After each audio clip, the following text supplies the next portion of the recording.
பொதுவா எங்களுடைய 80% இடத்துல அட்வான்ஸ் கொடுத்ததையும் சேர்த்து ஆளுங்கட்சியின் அழுத்தத்தால் எல்லாம் அட்வான்ஸை திருப்பி கொடுத்து பெரும்பாலும் 80% பஸ்ஸுகள் வந்து கேன்சல் பண்றாங்க. அவங்க நாங்க எங்களுடைய தொண்டர்கள் பொதுமக்கள் எல்லாம் பேருந்துகள் எல்லாம் அட்வான்ஸ் கொடுத்ததையும் சேர்த்து எங்களுக்கு அவங்க ஆளுங்கட்சியோட அழுத்தத்தால அவர்கள் எல்லாம் திருப்பி கொடுத்திருக்காங்க.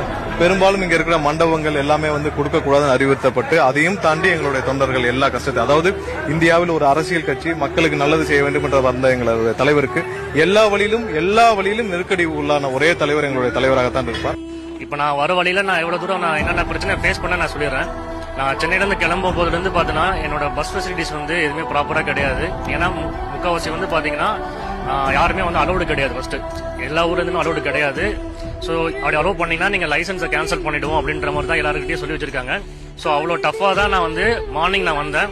காலையில 4 மணிக்கு நான் மாட்டுத்தாவணி பஸ்ல இறங்கினேன். 4 மணில இருந்து நான் ஒரு பஸ்ஸுக்கு நான் வெயிட் பண்ணிட்டு இருக்கேன்.